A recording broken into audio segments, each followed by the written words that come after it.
Geeta here with Daneille, and thank you for listening to Conversations in Society with a determination to amplify the voices of the overlooked. Today we are here with Nour from Talk About to discuss the May the 6th elections of Mayor and the Police Crime Commissioner. So, thank you, Nour, for joining us. How are you? Hi, both of you. Thank you for having me. I'm good, thank you. How are you two? Very well, good. Thank you. It's so good. We're so close to coming out of a little bit more of lockdown, isn't it? What is it, 17th of May?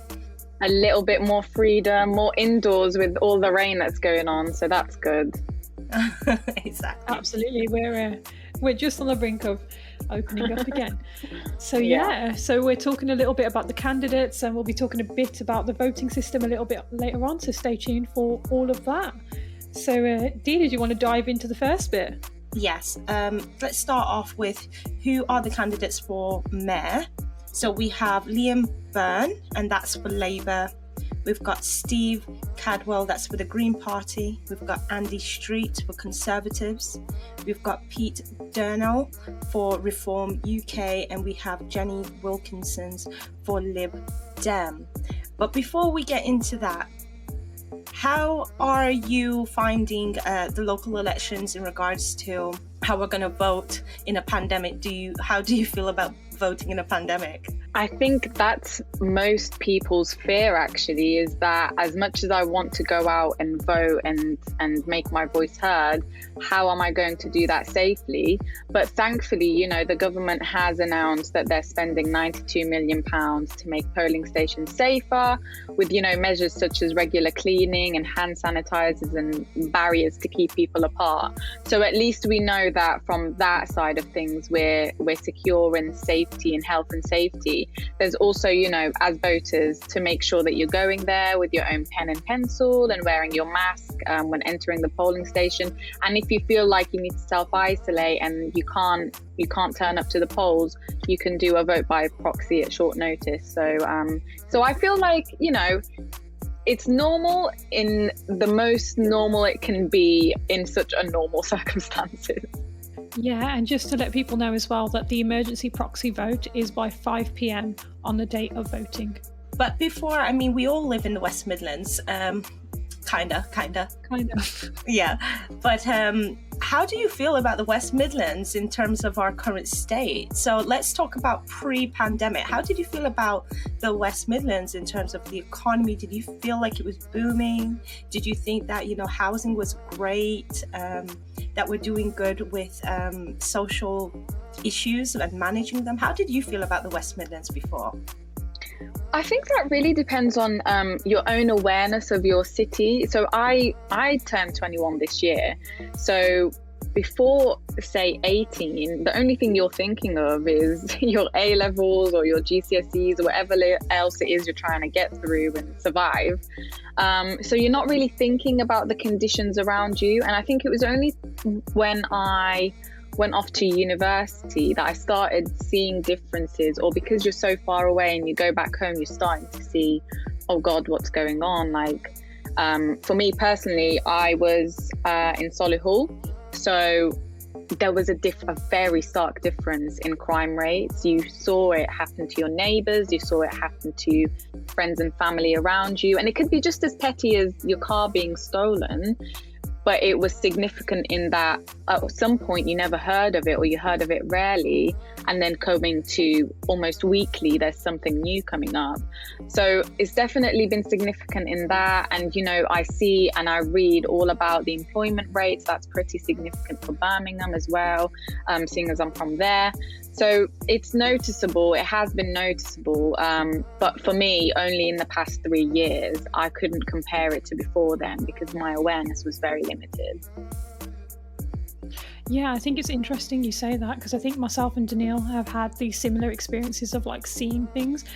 We grew up in 5 minutes away from each other, and I saw youth services being cut as I grew up, and I'm that was 10 years ago, and so I think it's I didn't know where all this money comes from. I didn't know why it was cut. I had no idea at that time. I had no insight in political knowledge, so similar to yourself, I'd see things happen, but I wouldn't know how the bigger picture and how it's all joined up. Yeah. Yeah, I've been noticing a little bit more, kind of like both of you, my political awareness in regards to how that affects the West Midlands has peaked, maybe because of the news and the fact that they consistently remind us that something's going on and all the stats. So, but I have to say, same thing with Geeta. Goodness, youth clubs, I used to go to them. I don't see them around anymore. I've definitely noticed crime is just massive. I don't even have to listen to the news. I ride the bus back in the day when I was going to college, and you would see the police vans just cornering off here, there, and wherever. So yeah, so that wasn't that long ago for me. So I would say that was in the last span of 4 years that I've noticed all of that. But now that we've had a pandemic, and it has been said that almost double the figures of unemployment in Birmingham alone. Yeah, we've got a whole nother kettle on our hands. So I guess I want to talk about what can the mayor do about it. What is the mayor's role?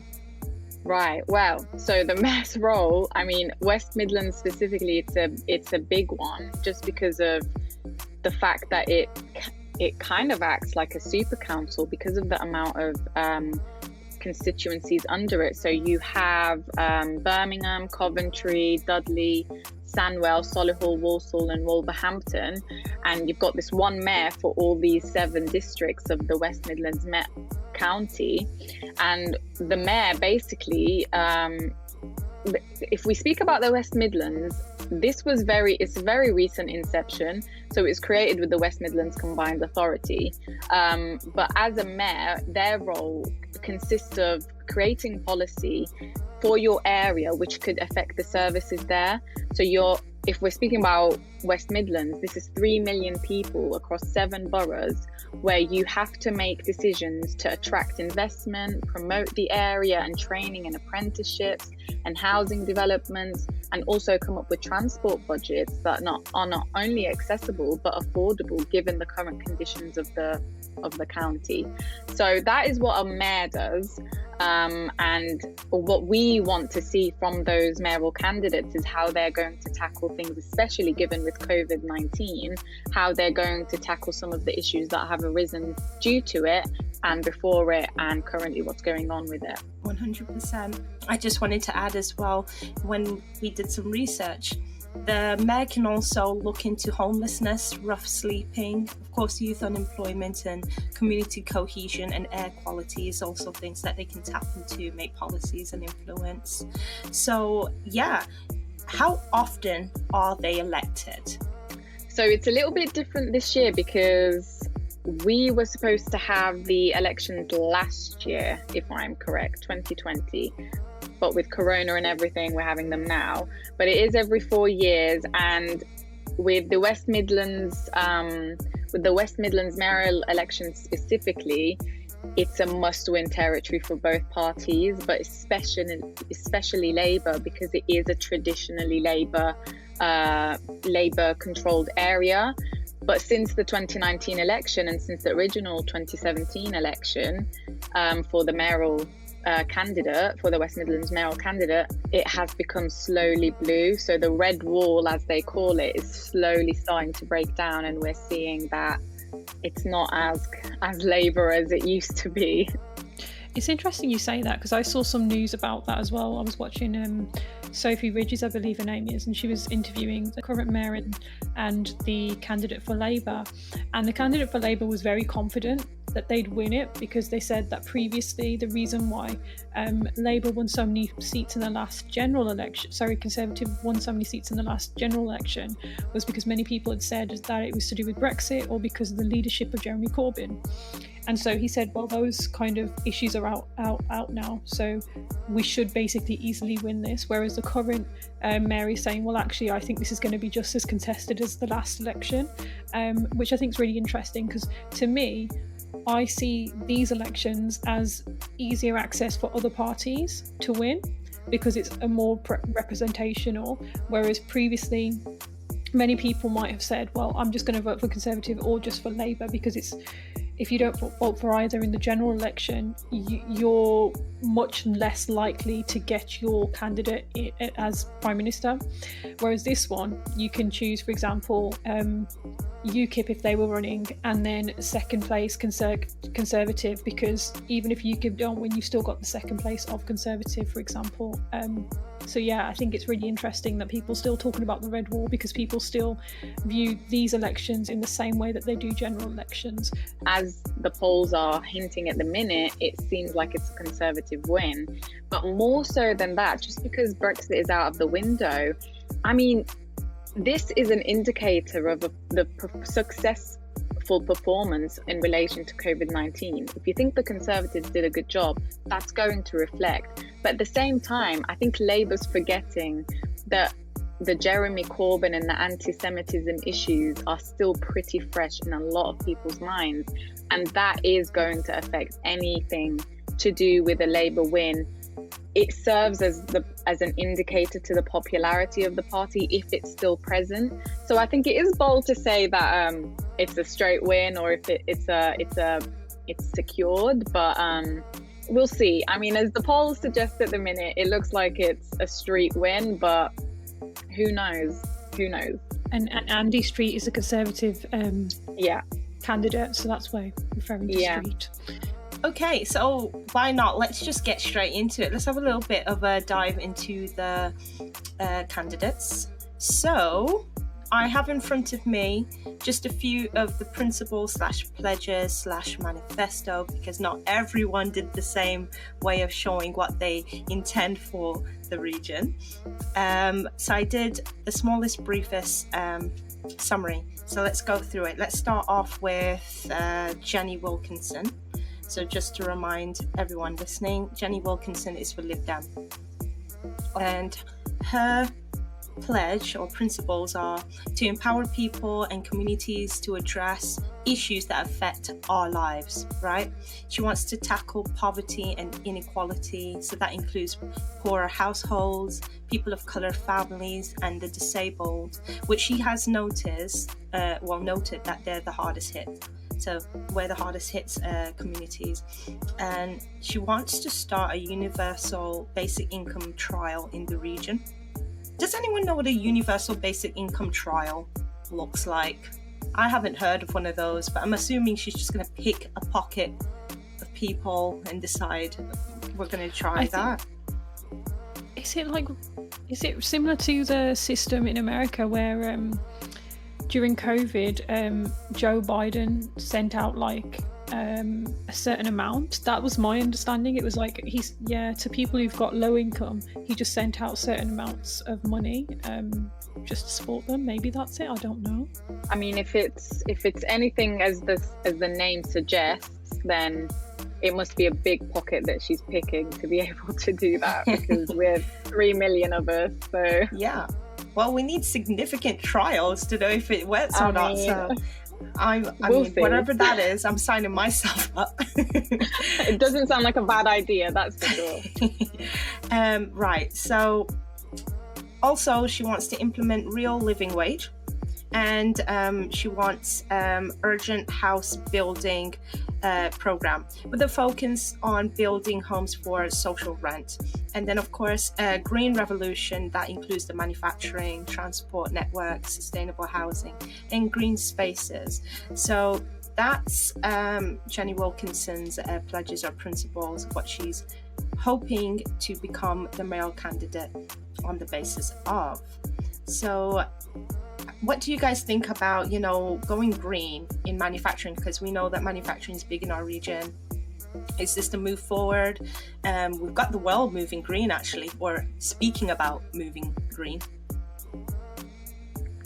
Yeah, I think that it's a very interesting point that we'll find in a lot of the manifestos is the going green, and it's the green industrial revolution, which from a county that was that usually, that bought itself up on not so green manufacturing and trade, it's very interesting to see how that's going to come about. I think one of the biggest things that they're looking to push that with is Coventry's Gigafactory. I'm not sure if you guys have heard of of their plans surrounding that. So it basically this huge gigafactory, I think they're basically transforming an airport in Coventry into this huge factory, which basically is making batteries for electric cars. So this project, I guess, you know, most of their green manifestos is to do with the creation of jobs, and with that creation of jobs, training young people in greener industries and making sure their skills are more green in where they enter and what industries they enter, and how their skills can be better shaped so that they reflect the world we want to live in now. So they have said, you know, this project is going to create around 4,000 jobs just in this factory by 2025. Where that's at now and how that can progress, I'm not sure, but it is, you know, it's been very distinct to see that in a lot of the pledges and manifestos, it's mainly green focused. 100%, yeah. I think one of the things I found interesting is that both Jenny Wilkinson from Lib Dem and Steve Corwell from Green have both spoken about West Midlands being the heart of the green hub. So Yeah. she mentioned it being, what did she say? She said building a green heart of England, and he said to a green industrial revolution powerhouse. So they're both like, we want Birmingham, Yeah. West Midlands to be that. Yeah, well, I mean, don't forget, I mean, Manchester's overtaken Birmingham with regards to who's the second city in Yeah. the UK. So it's London, and then who's it next? It was Birmingham. It was agreed, you know, that it is Birmingham, but Manchester's really coming out on top with that. And I think this green industrial revolution push is kind of a hint to say, well, London and Manchester's doing their thing, but maybe not sustainably as they would like. So we will be the leaders in that. So it has been interesting to see for sure. 100%. It's about having a strong identity, isn't it? And I think Manchester's definitely embarked itself to have a strong identity. And when you think Manchester, you do have an idea of what that is. Just like when you say London, you have an idea. So yeah, definitely. Well, on a particular note, on Jenny's manifesto as well, she mentions the building of homes, was it? Yes, building of sustainable homes, social homes. Well, I mean, that was interesting to me when I read it as well, because I mean, we have around 22,000 long-term empty homes in the West Midlands alone.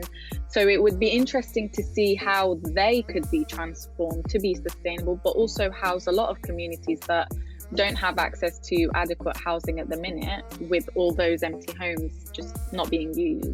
So it's interesting you say that, because Steve Cordwell has also spoke about the initiative of housing, and Pete Durnhill from Reform UK, which was formerly Brexit Party, and he himself was formerly UKIP, it's a whole mouthful, has mentioned about stopping building new houses on green space. So I thought those were interesting as well. So there's all housing in there as well. Right, so let's go on to another person. Not a manifesto, I think it's more principles. I think that's how they also said it is. And this is Pete Durnhill. I thought, let's just go straight to him. So Pete Durnhill from Reform UK, he started out his principles with outlining what he will be against, which I found quite interesting. So he said he is against the vaccine passports, and the quote is, "I will fight it every day until my very last breath." So I think that shows us exactly where he stands on vaccine passports. Did mention lockdowns and said that, you know, it causes damage and it withholds our personal freedoms. Not too fond of the HS2, as it is not the best way to spend £100 billion, and that's his quote again. Yeah, so Pete Durnhill has set out the things in which, you know, the principles in which he believes that if he was supposed to be the mayor, that he stands firmly on.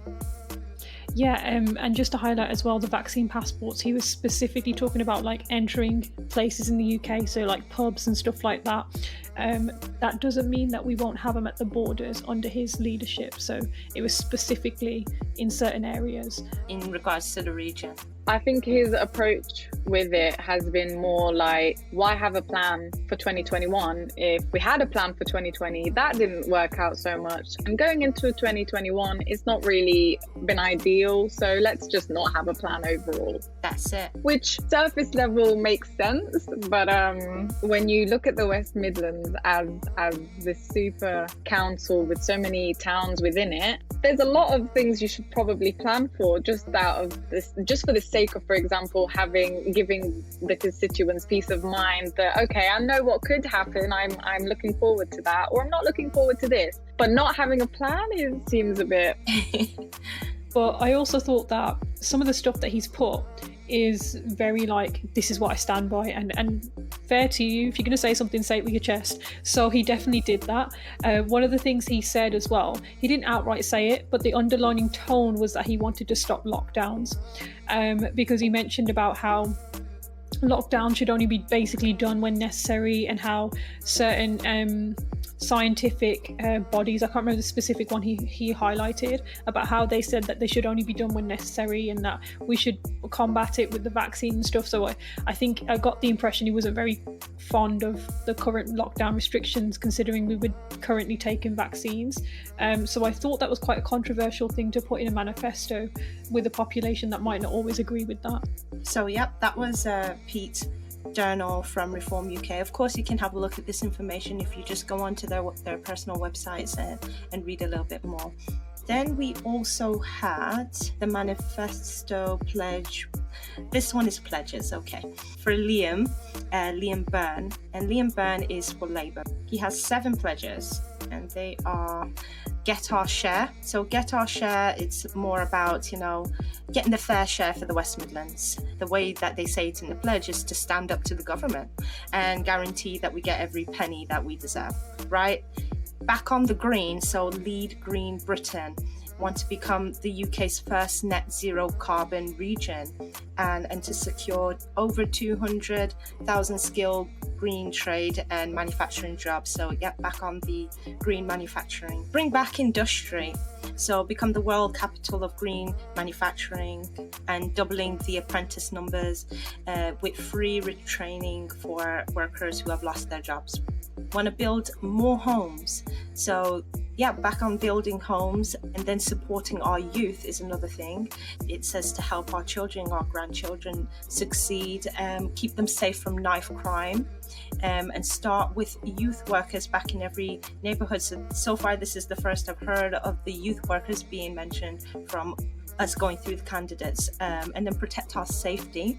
To have 450 community police officers to boost police numbers in every neighbourhood, to fight crime and make our streets safer.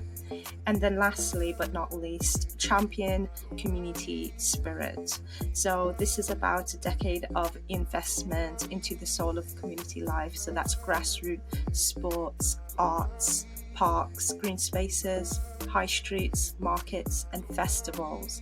So that's the 7 pledges, and that's for all 7 boroughs if Liam Byrne was to secure your vote for the Mayor of West Midlands. So what's your thoughts on that? We're really going hard for the green manufacturing, but now we've also seen 450 community police. So we just talked a little bit about crime in our region from our personal experiences as well, with seeing in our individual areas.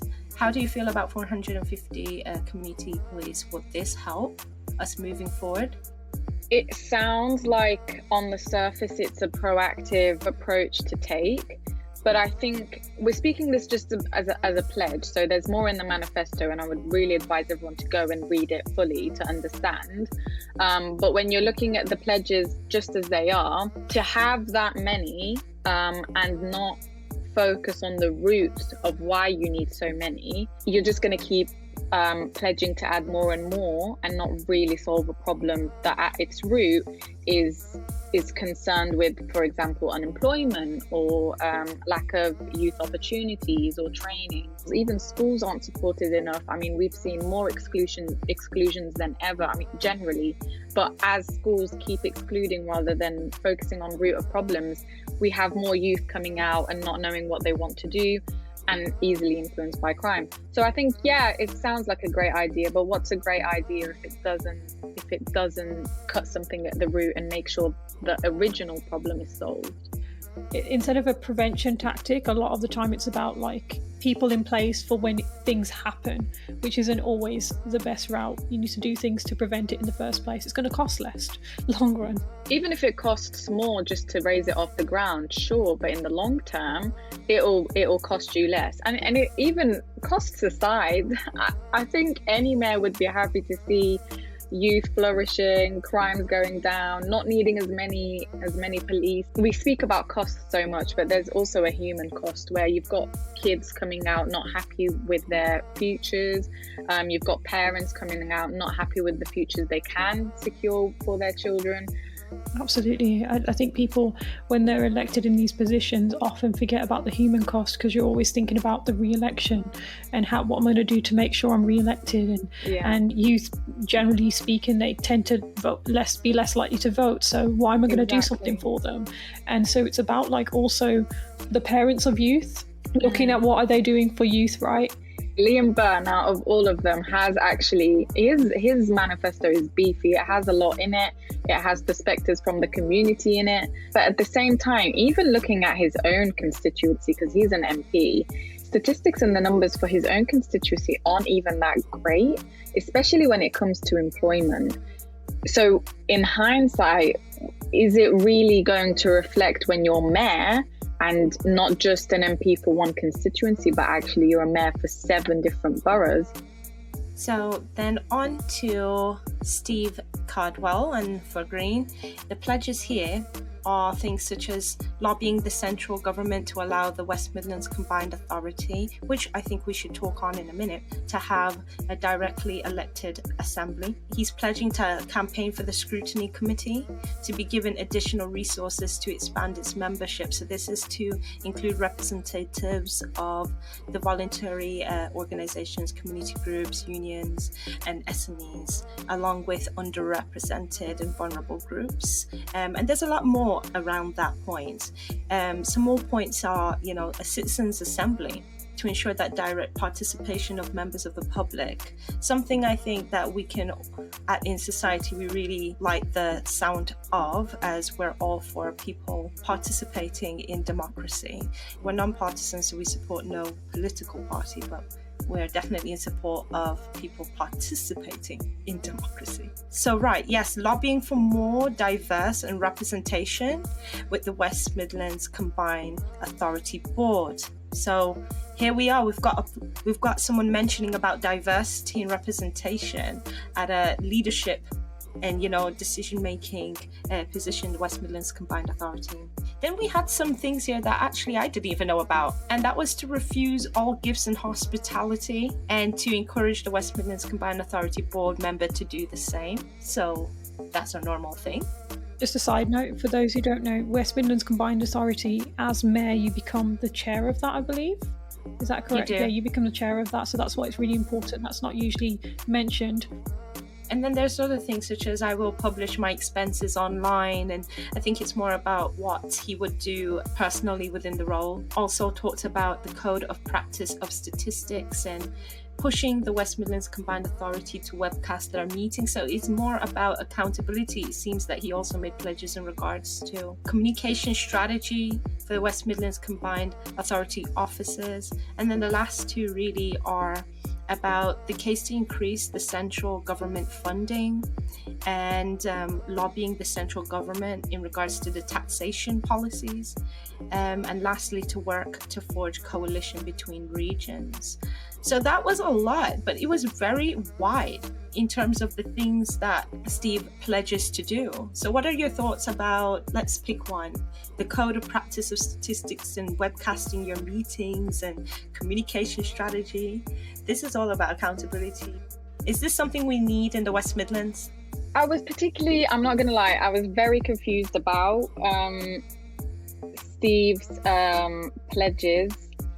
Mainly because of, as you said, how broad they are, but also because I couldn't quite wrap my head around as to how they would be accomplished. And I'm not sure if that was just me finding difficulty or if there wasn't enough substance to support his pledges.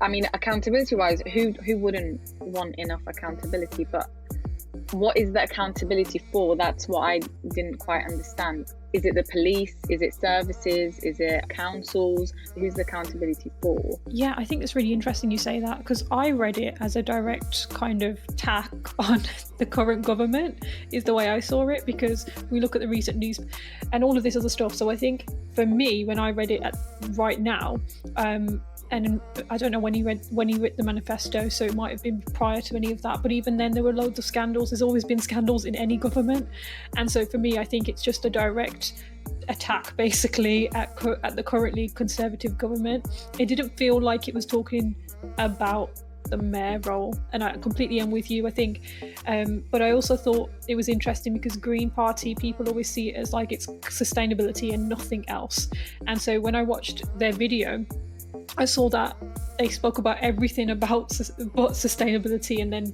the middle section was sustainability, because they wanted to make sure that you understood there was a lot more about that party than just sustainability, because sustainability is a really important topic, but not enough people find it accessible as a topic in itself. I think you raise a really important point, because your role as mayor as well is to be accountable to the public in what you do. So if he's on about accountability in his role, makes sense, perfect, because as someone who's electing you, I want to know I can hold you accountable for the things you're doing. If it's accountability in the way that I'm going to make sure everything around me works and everyone around me is accountable to me, and also let you know how I'm making sure they're accountable, then it's a bit of an iffy ground where how different are you to what the government is currently doing? Because accountability alone is perfect, but when someone who is in control of that accountability tells you, I'm going to make sure that is transparent to everyone, you get into a bit iffy grounds. Like, if you have control over that, then how am I really learning enough, or to the degree that I need to, about that accountability? I've said the word accountability so many times, but I think I got the point. Okay, and then the last candidate, I believe we've gone through Steve Cadwell for Green, we've gone through Pete Durnall for Reform UK, Jenny Wilkinson for Lib Dem, Liam Byrne for Labour, and now we have the current West Midlands Mayor, and this is Andy Street for Conservative, who is running again, and also with roughly about 19-page document outlining, just giving us a bit of insight into also what he has done in the role so far, and therefore also what he plans to do in this role if he's elected again moving forward. So some of the top line things are just to create 100,000 new quality local jobs and training opportunities for local people, so a focus on jobs, making progress on long-term transport. There's plans to build thousands of new homes, and then to improve our environment and tackle climate change. So back on the sustainability initiatives, back on the high street towns and city centres, so getting back the high streets.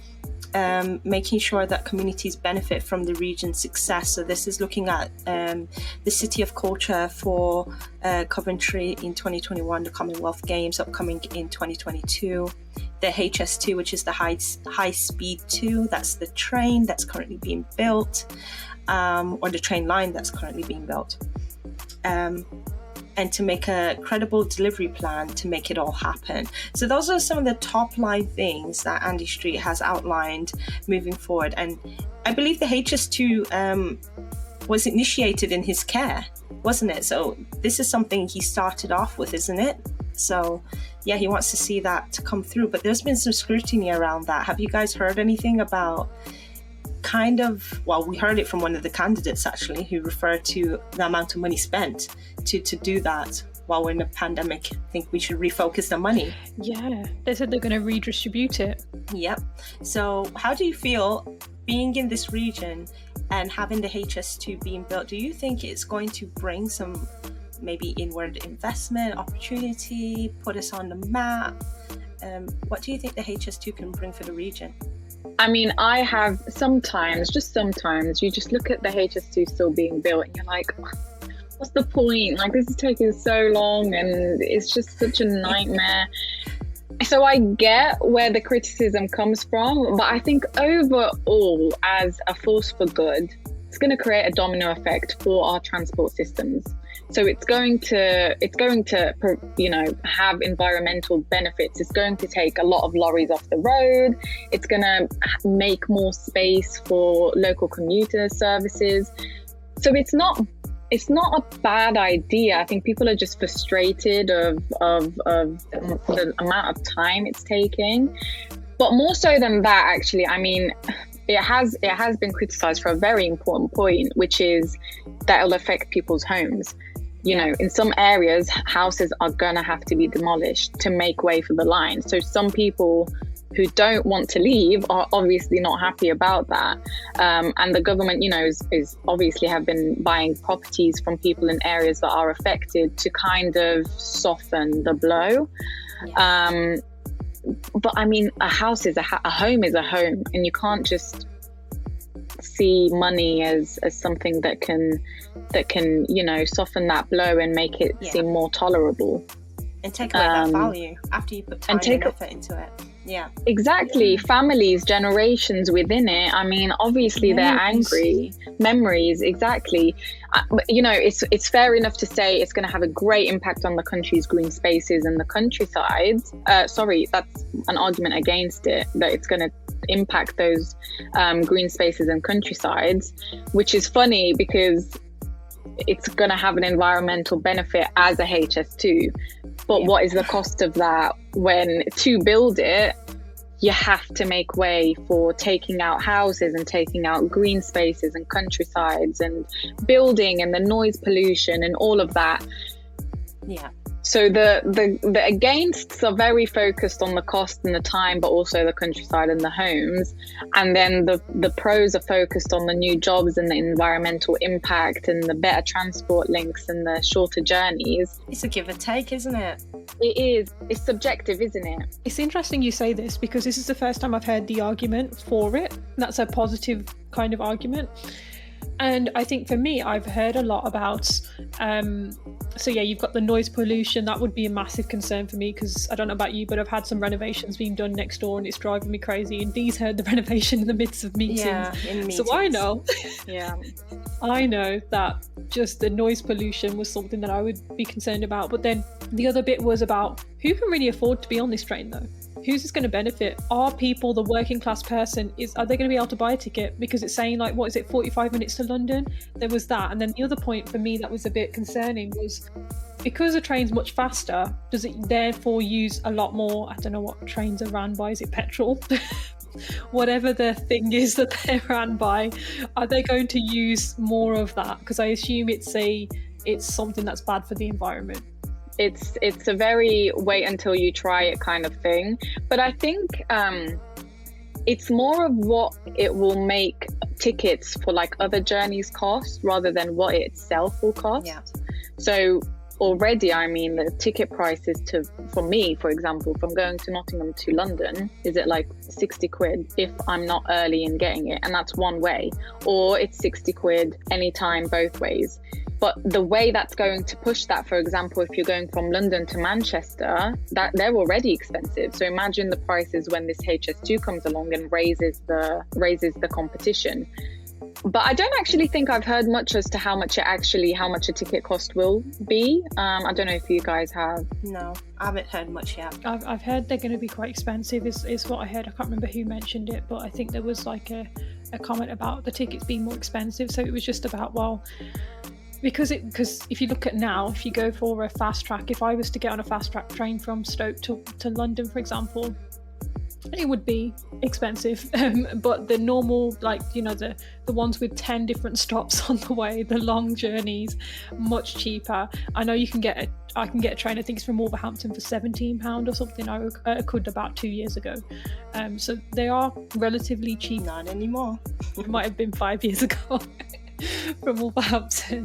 Right, so for all the listeners, that's kind of a roundup of the mayoral candidates. So we hope that provides you with a bit of insight. And again, we cannot stress it enough to please just have a look at the manifestos that are out on their websites. Just have a little skim read before you go to bed. The elections are up very, very soon, so it is worth your time before you vote to understand what those candidates are pledging that they want to do for the region, and vote on the 6th of May. So before we go, we can talk about the police crime and commissioner and those elections. Geeta did some research into this as well. What is a police crime and commissioner, just to start off? Yeah, so a police crime and commissioner, I'm going to read what it says, aims to cut crime and deliver an effective and efficient police service within their force area. PCCs have been elected by the public to hold chief constables and the force to account, effectively making the police answerable to communities they serve.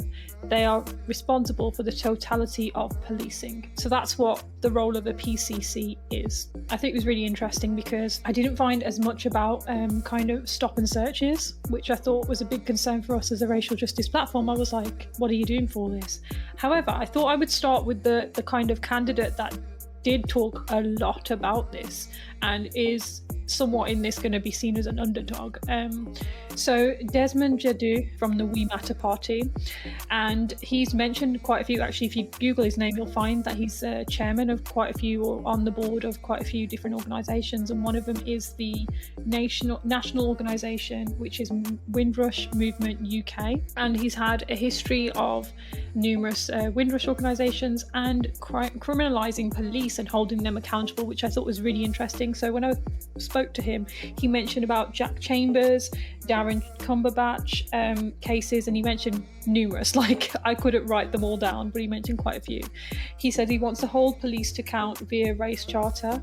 I wasn't quite sure on the details of what that is, but I think he mentioned about how he would like to see the analysis of stop and searches, for example. So if a policeman has stopped 100 people in the last month, but they're all black, let's stop and have a look at that. Why is that the case? And so it would be about that. And he also mentioned about increasing black and minoritized ethnicity police officers, introducing, and I thought this was interesting, he said introducing a volunteer position, a try before you buy is the way he described it. So it would be like once a week or so you would volunteer and you would just test out whether you like this role and go in and whatever. And so hopefully they'd be able to get that. I think my concern for that would be that black and brown communities tend to be hit more by poverty, and so less likely to be able to afford to do voluntary positions even for that one day, because often black and brown youth are often the breadwinner or funding in some way towards the household because parent income isn't enough. So that would be my thing. But yeah, what do you think about him? He kind of shifts the conversation of what you traditionally think of as police into making sure the communities are the police. So what we look at as police and communities now is very separate to one another. And with his mindset and approach, it's more like, actually, no, you work for the communities rather than making them separate, making them a unit, that you are part of that community. So whatever happens within our forces needs to reflect that. It needs to reflect the population, the demographic of the population, the needs of the population. If you're prosecuting too many Black, Asian youth, why are you doing that? What is that a reflection of us? So I like that about his. You can tell he's got a very strong portfolio among his community. I think he's a bishop, isn't he? He is. He is? Okay, right. So he is a bishop. So, he has influence on the community. So it's very refreshing to see such a difference in approach and mindset towards communities and policing. Whether it's enough for voters to think, yeah, I like that, it's very hard to say, because we're very, very focused on, I just want a Conservative or Labour person. And also, he doesn't have a policing background. None of them actually do, except for one. So do I realistically want someone in such a position with no policing background? So it's more of the realistic mindset of, well, that sounds great, what can you afford from a practical sense, because you have a whole police force under you. Yeah, and I think with a country that, from my experience, majoritively don't believe that we're a racist country, and you have a candidate that's saying, I'm tackling racism, tackling something you don't believe exists. Yeah. How are you going to get elected? That's a reality of it. That's the way I saw it. Like, as much as the stuff that he's put in his manifesto seems and sounds great, is that really going to get you elected? So I don't know. He said it with his chest. That's all I can say. Like, he said what he wants to do, and he put it out there. And I'm glad you said that, actually, because it's a reflection of the mayors themselves and how they've approached racial inequality, because it was very absent from those manifestos. It was as if it was like that a government report that it does not exist. And it's mind-boggling, because if you bring Black, Asian, any ethnic minority and say, what have you experienced? Guaranteed at least one of them, all of them is going to have at least one experience to say.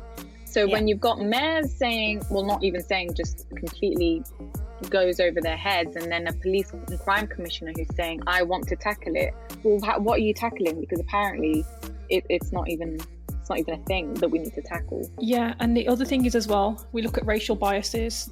This man is Black. Like, let's be real, he's going to have racial biases working against him as well. I was actually surprised to see that under the PCC there were two minoritized ethnicities. So you had him and you had a South Asian guy as well under the Conservative Party, whereas in the mayor elections you don't have anyone of, like, literally I text a relative and was like, don't forget to vote, we've got him next week, and then they just went, no coloured person. I mean, I don't use that term, that's what they said. They were like, there's no coloured person. I was like, check the second list, you'll see them. There's people there, the second list. There was one there was an independent one, but he pulled out and endorsed Andy Street instead. So we did have one, but that's gone now. But I mean, just as a quick point, it must be said that it's great to see that there is a Black man who has put himself forward for that position and could possibly win it. No small feat is too small, you know. 100%. Yeah, and I think regardless of what parties they are or anything like that, for me, if you're the person being oppressed, to be the person who's holding the oppression to account is really important. It's really, really important. So if we don't have Black people at the top who are saying we need to hold this person, this kind of group accountable, it's an issue. But yeah, I'll go to the next one. So if we look at another kind of candidate that could be a potential underdog, it's Julie Hambleton from No Party. So she wants to support victims of crime to navigate the complex processes of law and their dealing with the police service, aims to collaborate with practitioners across sectors to tackle the growing problem of knife and gun crime in the West Midlands, wants to use the PCC to build confidence and credibility between the police force, victims and communities. And I think what's also interesting is we're again talking about the trust and the credibility, and I think it's really, really interesting. Also, again, in terms of diversity, the only woman in this category, I believe in the mayor candidate, Jenny Wilkinson, was the only woman. So again, we're seeing that, generally speaking, these roles are white and male. But yeah, so what do you think about her approach to the manifesto? So yeah, in regards to what Julie has outlined, I quite like the idea of course, trying to navigate the complex processes of law. I mean, from an in-society perspective, that's what we're trying to do as individuals and what we built our platform on. So yeah, that piques my interest in bringing that understanding in regards to the legal system. And then of course the other thing that I liked is kind of just to build the confidence and credibility between police forces, victims, communities, because community cohesion, I think, is something that the West Midlands could really do with a little bit more of just community spirit, especially as we've had a bit of experience with crime. So I think it's and of course we already talked about the lack of youth centres. I'm talking specifically around youth in that respect. It'd be nice to see something to bring the police force, victims, communities together, whether it's to discuss what's going on or to, I don't know, repair some sort of community vibe in the region. It would be really nice. So I'm excited to see how how she outlines trying to go about that. What's your thoughts, Nour, on that? I think, her biggest motivations, which really inspired her to go to nominate herself for the role, is losing her sister, unfortunately, to the Birmingham pub bombings. Yeah, she's been campaigning, hasn't she? Yeah, she's been campaigning for years, ever since that happened. And due to that fact, due to the way that that specific case was actually dealt with, and the amount of injustice, and just, it was not a good example of carrying a case through to a good outcome. And I think it's really influenced her and how she would like to see the PCC run. Also, to make sure that the lives lost weren't for nothing. So her motivations in that regard, and her background as an avid advocator and campaigner for such crimes, really kind of gives an idea of the kind of PCC she would be. And I wouldn't be too disappointed to see her take up that role and make sure that the establishment that she's in is transparent, and that they can make sure that she is actually adequately serving the public to the best that she can, without thinking of the money that goes into it and you know, everything you would traditionally think of when going to a job. It seems like the person who's there for all the victims, rather than the title that comes with it. And she's also mentioned how she would like to see that diversity within the police force. She said that she has made it clear that less than 10% of the force comes from a BAME background, from the BAME community, from Black, Asian and minority ethnic communities, and that the number of male inspectors is more than 50% higher, even though the population of the West Midlands slightly has more women. So she has talked about making sure that diversity does come through. From what I have seen, she seems like a very down-to-earth woman. I mean, you see her and you think of someone very close to you, a grandma or like an aunt. So she has that energy about her that is very sincere, but also tough, in that I want to see this and that. And so far, I haven't actually seen anything negative towards her or negative from her. I don't know if you guys have, but I haven't seen that would inform me in thinking this wouldn't be such a great option. Bottom line is, she's transparent and she's respectful, and she's got that strength about her that can really carry her through. So it's interesting to see. It's a very nice mix of candidates, I would say that. I think it's interesting that two people from a party that most people won't know about and an independent person, both of them have come from like a campaigning background, and I think that's really, really interesting, because generally speaking, you don't get politicians or people in this field that have previously campaigned. And for me personally, I'd like to see more of that. I'd like to see people that are like me, like you, like Dee, that are all out there really campaigning for this stuff, so that when they come into this role, I have more confidence in them, because I feel like you've campaigned for it. Why are you going to do this for so many years, then come into the role and then screw it all over? You're not going to. You have some sort of lived-in experience in regards to what you're trying to change, isn't it?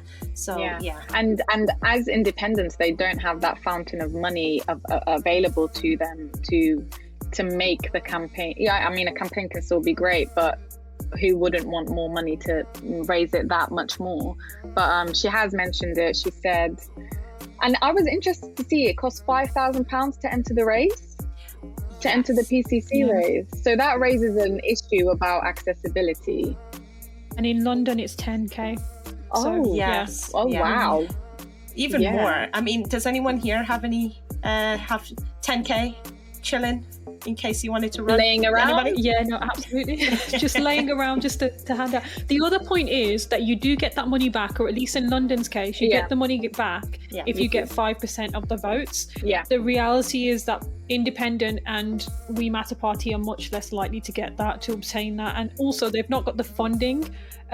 So we'll go on to John Hunt. So for John Hunt, I thought what was really interesting, again, they kind of spoke a bit about spending, and they're currently in a job that they said if they become PCC, they're going to fire themselves and get rid of that job basically. So what he wants to do and then put it into the PCC roles.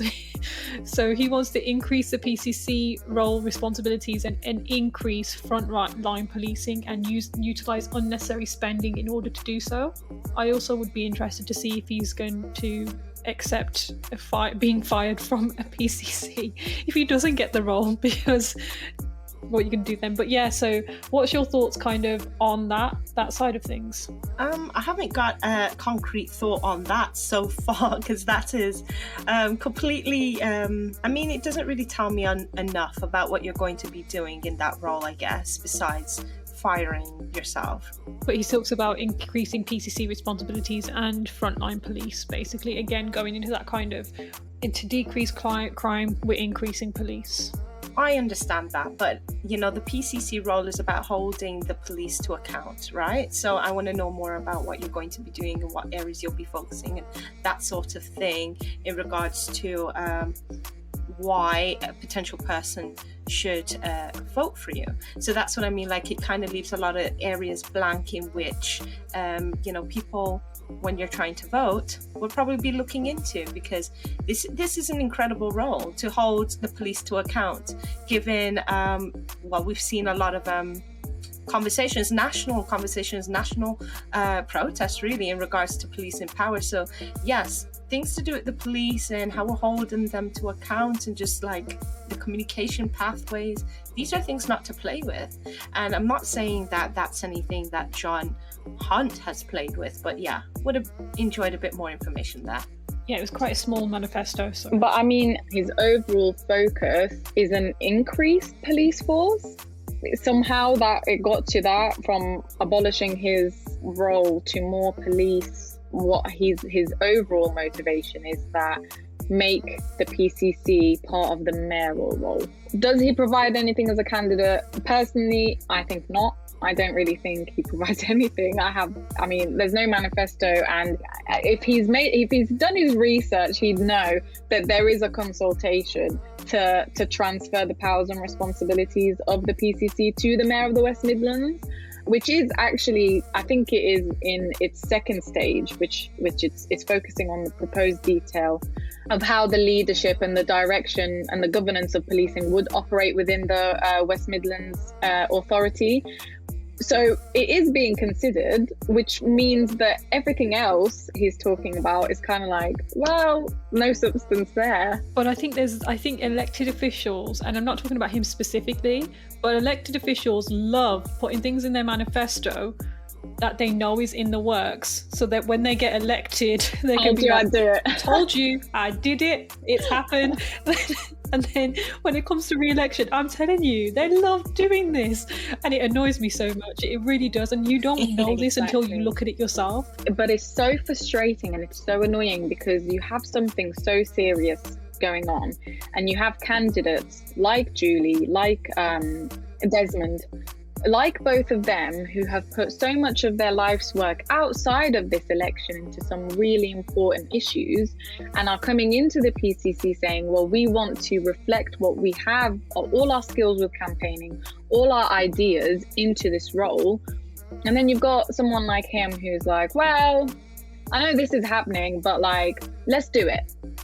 It's frustrating and it's irritating, and it's taken the mickey out of it, and I don't support it. Like, I don't see the point of his nomination. I'll be honest, I couldn't find much. Literally, for everyone else, I had like 4 or 5 lines. For him, it was like, reduce spending, get rid of my role, increase frontline policing. Yeah. That was literally all I could find. The most I found out about him was Birmingham Mail did an article on him. That was like 1 page of his manifesto. That's why I said he had a short manifesto, but I realised it was actually Birmingham Mail. It wasn't even his manifesto. It says read the manifesto on one of the pages. It's like johnhuntpcc.online. I don't think that's his page. And under read the manifesto, there's nothing there. So sorry, just as a side note, he does have a website, but it seems like it's not his, just because it's not secure and it doesn't have all those things that professional websites do. He does have one, but it's 1 page of things and that's it. for all those who are listening, if you do want to vote for John Hunt from Lib Dem, perhaps maybe do a bit more research. Anyway, for all candidates, but yes, also for John Hunt in regards to more about what he does. So we'll go on to another person. So, Conservatives. I always love reading manifestos of people who are opposite to the ones that are in leadership. So it's always interesting seeing a Labour leadership and a Conservative manifesto and vice versa. So this one was interesting because it definitely digs in at Labour.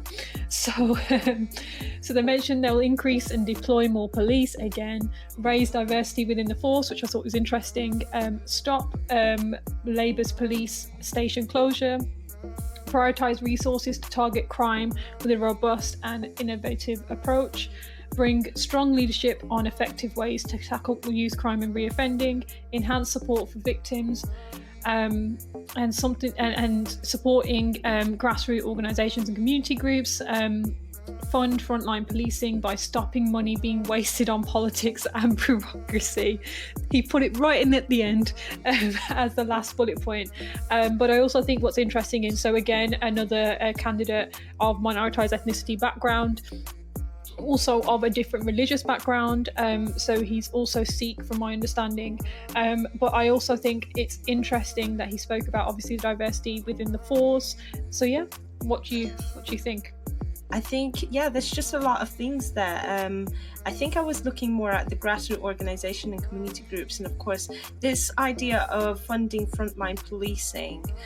I'm just thinking about the West Midlands, and also we've had conversations and done a little bit of research into what is policing and what the nature of the role is and the crimes today and what the crimes are in the West Midlands.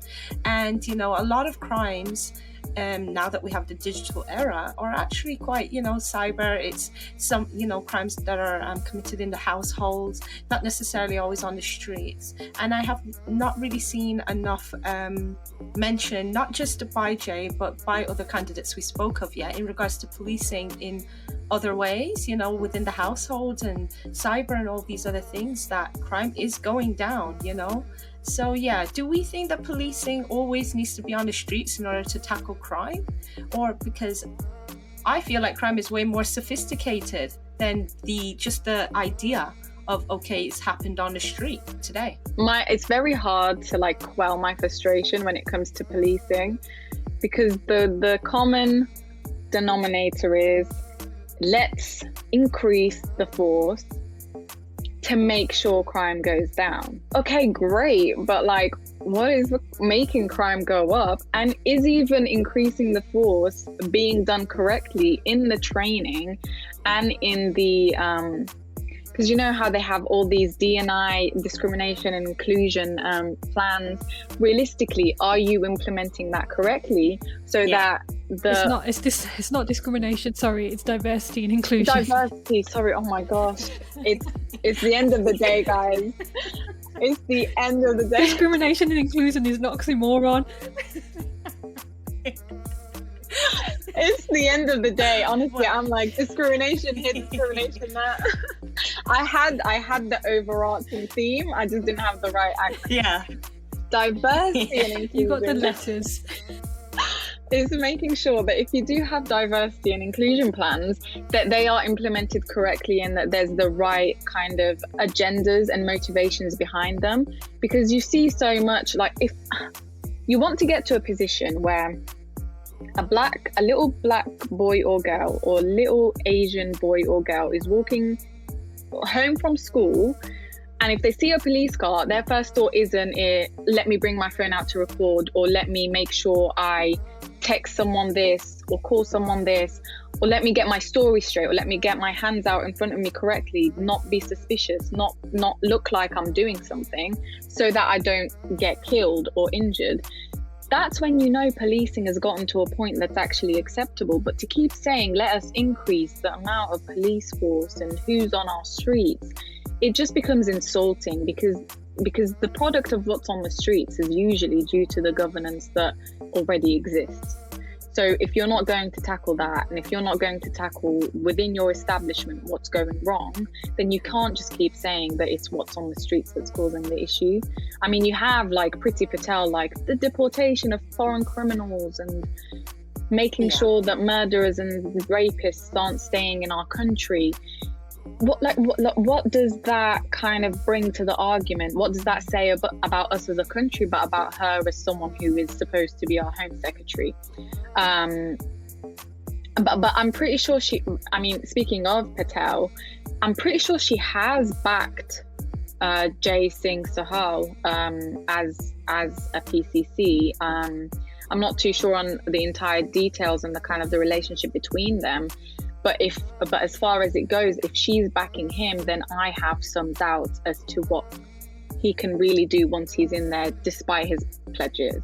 Yeah, I think it's really interesting because this doesn't surprise me coming from a Conservative candidate, because it's just, you're reading from the same script that everyone else is saying. We want to increase police. Okay, cool, that makes sense. I also want to add though, because obviously Labour usually go opposite to Conservative. So Conservatives who want to do something, Labour say they don't want to do it. But Labour are reading from the same book as well in terms of increasing policing. And the reason they're saying it is because actually policing have been decreased. Yeah. So we want to bring them up. And I think from previously talking to the Police Crime Commissioner, he mentioned that actually the policing has been decreased, which means that discrimination ends up being increased, because you get police, they get put in scenarios where they get more nervous. And I'm not saying this is a right excuse, but they get more nervous because they're under policed, so then they just act on their own intuition. He mentioned about how that adds to kind of everything. But what are your thoughts on that? If you're decreasing police forces and then you're worried about their reactions, then you're the one in the wrong. Why aren't you putting specific training courses in place to accommodate that lack of policing? But there's so much back and forth as to who's in the wrong, and well, let's make excuses for him and let's make excuses for her. But in reality, if you can't do your job as someone who's made those decisions and can't support them with specific packages or specific training, then that says a lot about you and how well you can do your role. But at the same time, you have to look at the police that you are employing and their instincts being shoot, or whether it's a stun gun or it's 100%. A gun. If that's your first instinct, then maybe we should also look at your recruitment. How are you making sure that the recruitment is representative of the communities we live in and better, more human responses? So it's really this whole back and forth, it bores me, because it is solvable. It's not an issue of, we don't have this or we have too much of that. I think that's very weak. And I think the other thing I also want to highlight is he mentioned, and I completely agree with you, he mentioned about the diversity within the force. And I think one thing I want to highlight is that just because someone is a person of ethnic minority background doesn't mean they're going to work for people of ethnic minority backgrounds. And we've seen that with Priti Patel. Like, Priti Patel does not, she has enforced laws that wouldn't allow her family to get to this country had they applied. That was something that Priti Patel has outwardly said herself. And Savage Jarvis before her as well has said the same. And as an Asian, it doesn't mean you're going to be there for the Black community. As a Black person doesn't mean you're going to be there for the Asian community. But that's not to say that not having them there is going to be great. It's just to say that if you are going to have people from those communities there, make sure you fine tune that recruitment process so that you are just employing more human, more sensitive, more empathetic, more able to work under pressure people. And it says a lot about it doesn't say a lot about this candidate, but it says a lot to me that his party looks at, for example, says that policing in the UK is different to policing in the US. If that's your mentality, then it's very difficult for you to see how we're doing things wrong if you're not willing to acknowledge how similar to an extent we are to the US. If not by practice, then by mindset. If not by mindset, then practice. 100%. It definitely just raises that point of representation in terms of face value doesn't necessarily mean it translates to representation in regards to a particular ethnic group's viewpoint or struggles or ways to overcome. You know, it's definitely more about looking at the values in which every candidate holds, and therefore doing your research. I mean, if you don't do your research, then you know you're slightly to blame if you vote and your views are not clearly represented if that person you voted for is elected. Yeah. So let's head on to the final candidate we'll be talking about today. So currently we are with a Labour candidate as PCC, but he is not running for re-election. So we have Simon Foster. So he's aiming to combat violence against women and girls. He also talks about fairer funding in terms of, again, policing budgets. So he talks about not only increasing policing though, but making it more community policing as opposed to just being outwardly like pointing the finger and all of that. Protecting victims of crime, and also mental health and policing, and he mentions about neighbourhood crime, and there's a massive list that he mentions. But yeah, preventing young people becoming victims or offenders. So yeah, there's a number of things that we've mentioned there. What's your thoughts on that? With Simon Foster, I have to say I actually haven't seen much of him on the news. I haven't seen much of him in the debate. I don't know if you two are familiar with what's happened in the last 2 weeks, where I think this isn't directly related to Simon Foster, but David Jameson, who accused Jason Sahal of being right-wing, whether that be in his views or in his approach, but just saying he's from the far right, accusing him of being from the far right. It's not a reflection of Simon Foster, I know, but it kind of tells you what you may want to know about the Labour's view of their opponents.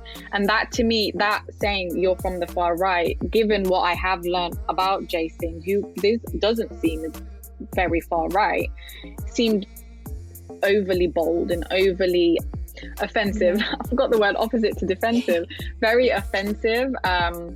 Genuinely, I feel like I'm not informed enough on Simon Foster, and I'm not sure if that's because he hasn't been as very active as the others, or because it's just due to my own oversight. Yeah, I just wanted to add actually a few things just under his branch of tackling violence and crime, which I think is really interesting that I haven't seen in other candidates. So he talks about, violence against women and girls. We know that with the police crime and sentencing bill. So there's been stuff around combating violence against women and girls, and Priti Patel has mentioned that quite a bit, but it's within a bill that's anti-protest. So Labour have also confirmed that they're for increasing those crimes, and said that the bill's actually not doing enough for that. They've also highlighted, which I thought was interesting, honour-based violence, forced marriage and female genital mutilation, which we know is disproportionately affecting minoritized ethnicities. Reducing violent crime and including knife crime, tackling drug dealing, supply and use, and then hate crime. So I thought those were really important because they were all disproportionately affecting minoritized ethnicities. So I just wanted to come back to you, Nour, and just ask you, just highlighting those points, what do you think of them? If there was anything that he clearly made himself stand out in, is his pledges to make sure that he is there specifically for women and girls as a top priority, whether that be in domestic violence, whether that be FGM as well. He's mentioned that he wants to make sure that that is his top priority, but he's also mentioned that he wants to invest heavily in youth services and supporting schools to prevent knife crime. Those, to me, as anything you want to have as your top priorities, I would say those are great priorities, and kind of address issues of diversity and racial inequality and discrimination. But at the same time, the way he's mentioned doing that is, yes, through schools with regards to the knife crime, but he's mentioned that he wants to get 450 extra community police officers on the streets. So if that is too help deter domestic violence, I'm not sure, but it has been something that I wasn't too sure of on how he would tackle it, if that makes sense. Yeah, Dee, what's your thoughts? Pretty much it is hopeful to see it being recognised, a different area of policing. I mean, that's kind of what I was trying to address earlier, is just, policing in itself, it's not just the idea of seeing a police on the street. There's a lot of different types of crimes, and as outlined in Simon Foster's pledge, just looking at some of the other crimes highlighted shows that there is some kind of direction or some view or some sort of understanding of what's going on in marginal and marginalized ethnic communities. And that's what I was looking for, is that understanding. However, that's a pledge. That's, that doesn't mean necessarily that Simon Foster knows the down low. But, just the recognition in the pledge is a step in the right direction. And I would love to see everyone, out of all these candidates, ensure that they look at what's going on in marginalized ethnic communities, seeing as we are quite populated in this region. So that's kind of why I'm like, well, where was that information? Why is there no attention to this? Absolutely, but we also know that they're more disenfranchised and less likely to vote, so unfortunately it makes sense why people wouldn't highlight it. So I just wanted to, now we've gone over the candidates, I wanted to briefly go over the voting system. So we, in general elections, use first past the post. In this election, we'll be using the supplementary vote system. Bearing in mind there's like 9, but this is the one that we use for this election. Nour, can you explain what is the supplementary vote system and how does it differ from the first past the post in the general election? So in the simplest way possible, the supplementary vote, basically, you put down your choice, but you also get a second preference. Meaning that if a candidate doesn't get 50% of the votes from first choices, then they will look at the second preferences and add them to the vote. And whoever wins outright 50%, they get that role. Different to first past the post, where it's just basically the majority, and it's not very representative of the general population as a whole.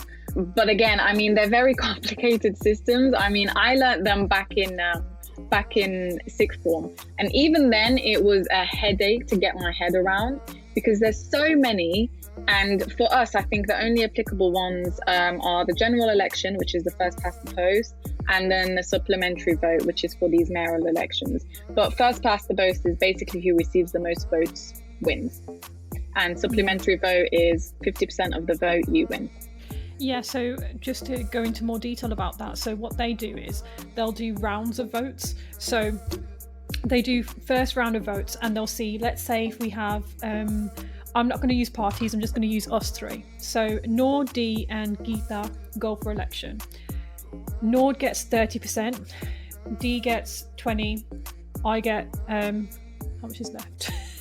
I get 30, is that right? Sorry. Wait, no. You've added 50 so far. No, that's wrong. Dee gets, sorry. So Dee gets 25, Nour gets 30, and I get 45. That's the calculation. Sorry, I was really good at maths at school. Don't judge me. So I get 45, Dee gets 35, Dee gets 25, Nour gets 30. So then what we do, and Dee gets 20, there's other candidates that make up like 5% or whatever. The extra 5. So from that 5... I think maybe we have confused I'm going back and the forth audience. Too much, aren't I? Yeah. Okay, we're going to keep it in there though, because this is funny. Okay, we're going to try again. We'll try one more time. Okay. Just say, for example, if it's just between you and Daneille, and the race is between you two, and actually no, it would make more sense if it's us three because of have more people because okay, say it's us three, and all of us come out with less than 50% of the vote. Let's not talk about breakdowns.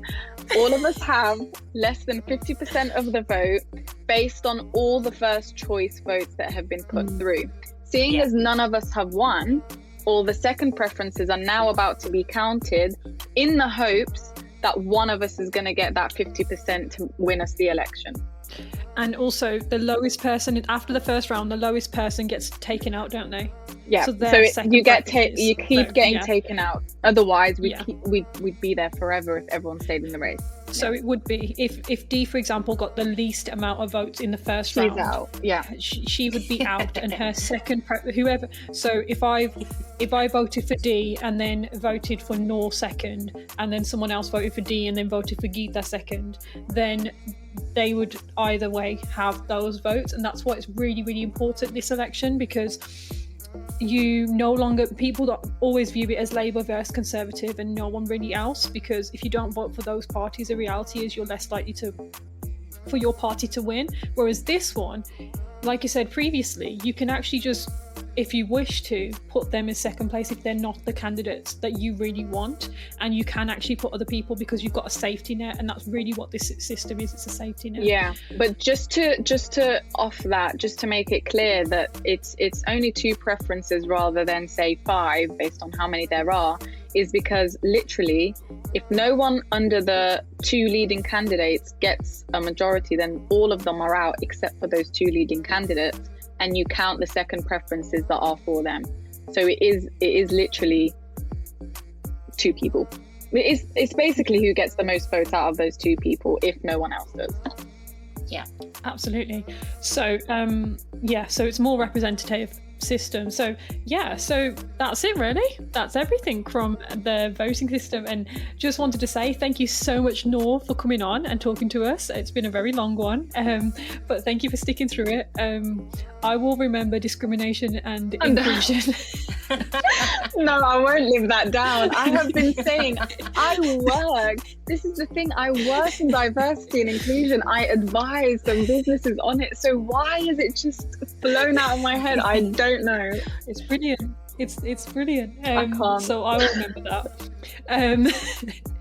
So thank you so much, and thank you to Talk About as well. So Nour is from Talk About, and please check him out if you haven't already. So it's at Talk About UK, at Talk About UK on Instagram. Is it on all platforms? So it's at Talk About UK basically on everything. So I'm head of content for them, and I'm also founder of Voices of Conflict, which is I've started recently in the past 2 months, which focuses on bringing through the voices of conflict around the world. Thank you.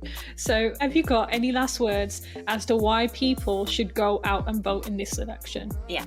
Because you can say that you voted, and I think for anyone it is better to say that you went out and you made your voice heard rather than sat down and thought, this is my prediction, so I don't count. Everything counts. You could be that one vote that changes everything.